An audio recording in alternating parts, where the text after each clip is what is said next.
Okie dokie. So today we're going to talk about how to do our final draft. So honestly, our final draft should be mad easy because if I'm on the final draft part, I have already done all the other things that I need to do. Okay, so first thing that I need to do is I need to make sure I open this up. Open up my final draft. I'm going to go ahead and put my first and last name. I'm going to put my class color. I'm going to put my due date. And yes, you do need to come up with your own title. I would worry about that at the end though. Don't worry about it now. So now what you're going to do is we're going to come back here to classwork.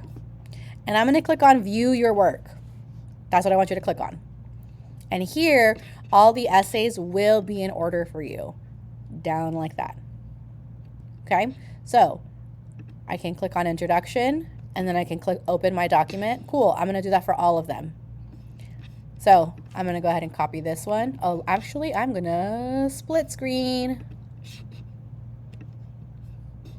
to make my life easier. So, I'm going to copy this. And I'm going to paste it right there. Cool. Then I'm going to open the next one, reason 1. Same thing. I'm going to copy this. And then here, I'm going to make sure I click enter, enter. 2 times. 2 times. And paste. And then again, enter, again. I need to make sure that I have this gap here. I need a 1-line gap in between the paragraphs, okay? Enter, enter. I can get rid of that. Then I need reason 2. Open that up.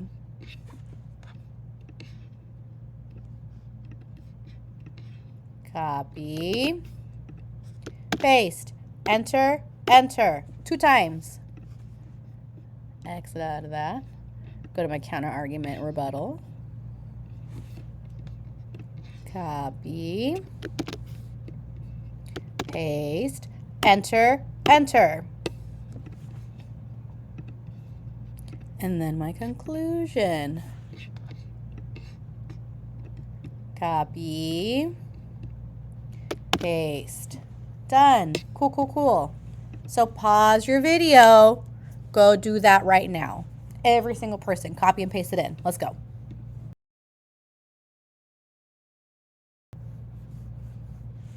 Okay.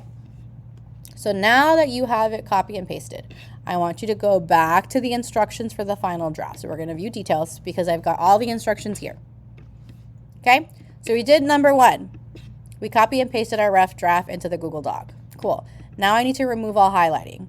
So what I'm going to do is I'm going to show you a trick. If on your keyboard you kick Control A, it highlights everything. Okay. Now I'm going to get rid of the highlighting. So I'm going to click here, highlight none. Now all the highlighting's gone. Over here, it also says to make sure you use Times New Roman font size 12. So I'm going to come back over here. Everything is still highlighted. I need to make sure I have Times New Roman and that I have font size 12. Cool. Everything was changed. Okay. Now I'm going to make sure that I double space all the text. What does that mean though? Double space all the text is talking about the spaces in between the lines, not in between the words. Okay? So when I say double space, this is what I want you to do. Everything is going to stay highlighted. You're going to come right here to where it says line and paragraph spacing. You're going to click on that and you're going to click on double. And you see how the spacing in between these lines change? So I'll show you again. See how they're all really close together, all of these ones? If I double space it, the lines in between separate a little bit more. Honestly, that just makes your paper look a lot neater and it's a lot easier for me to read when I'm reading them, okay? So we're going to double space them. Excellent. Now, we skipped number 4. I'm going to go back to number 4. Indent the beginning of your paragraph. So what that means is I need this right here at the beginning, okay? Now, the way that you're so go ahead. The way that you're going to do that is you're going to go to the beginning of your paragraph and then on your keyboard, On the left-hand side of your keyboard, there is a button at the top that says Tab. If you click that, boom, it indents it for you. You do not need to be there with the space button, hitting it. Tab once. I'm going to do that for all of my paragraphs. Come back here, tab. Here, tab. And finally here, tab. Cool.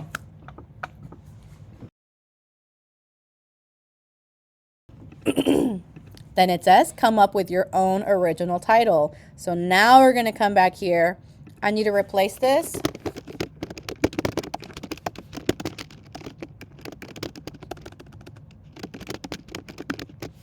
I need to replace it with my own original title. Remember, your title should have to do something with the topic of your essay. So it should have something to do with injustice, or something to do with Native Americans, or something to do with bias, or something to do with financial gain. Those are like the big 4 things that we're talking about. Okay? Do that on your own.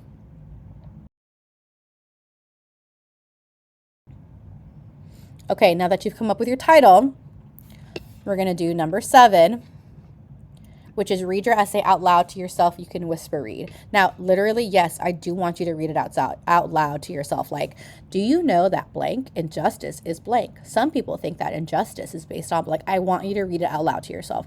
Why do I want you to read it out loud to yourself?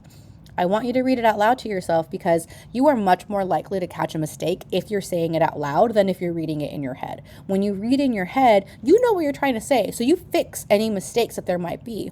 But if you read it out loud, you read it the way you wrote it, and if something sounds funky, it's going to sound funky to you when you read it. And then you can go, oh, let me fix that real fast. You're much more likely to catch mistakes if you read it out loud. So yes, please, it can be a whisper. It can be, did you know that injustice is blank? Some people think that injustice is blank. It can be a whisper if you're self-conscious about other people hearing you. Okay, but I do need you to read it out loud. So do that now. Fix any mistakes you see.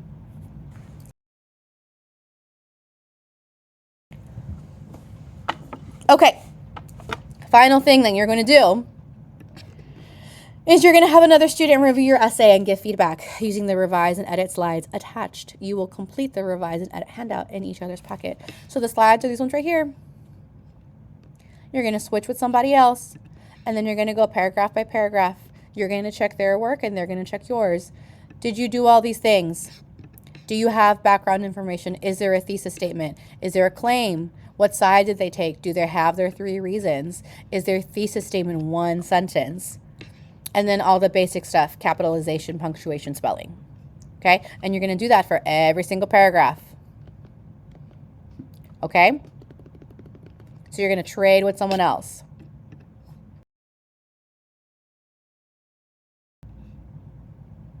Okay, so then after you've had another student review your essay, you're going to look at the rubric that I have for you. Okay, now my rubric right now is a little messed up, so just letting you know that.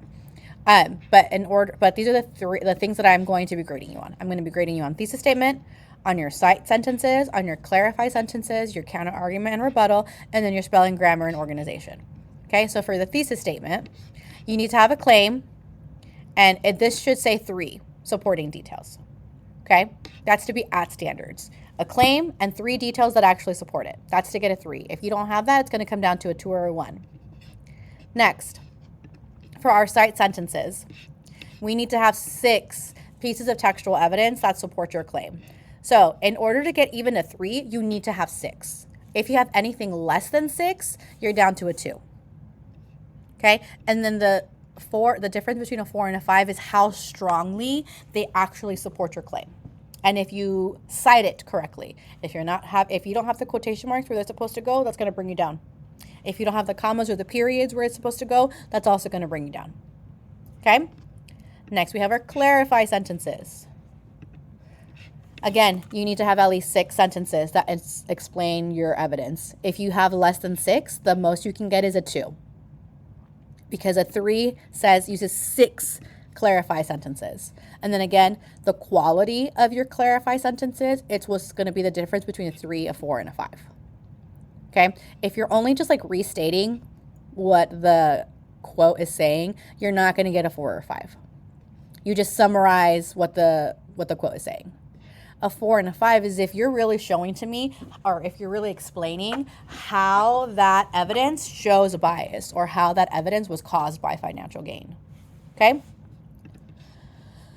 Next is a counter argument and rebuttal.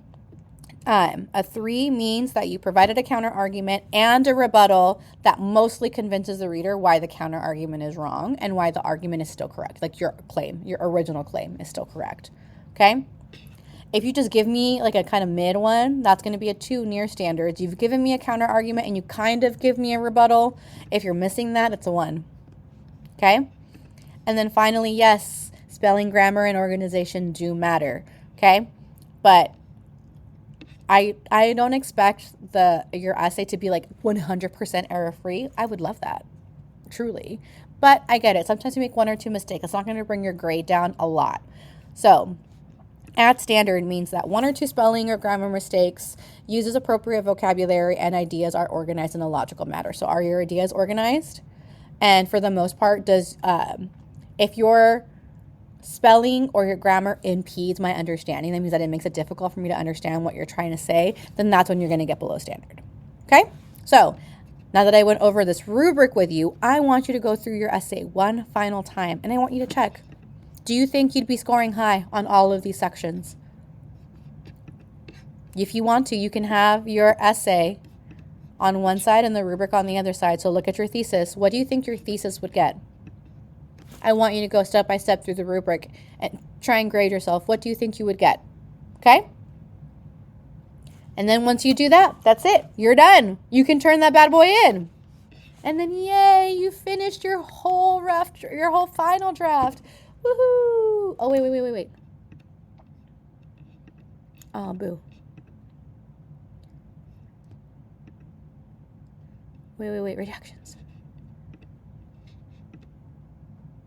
Yay, you finished it. Okay, all right, you're good. And that's it. You have a good one.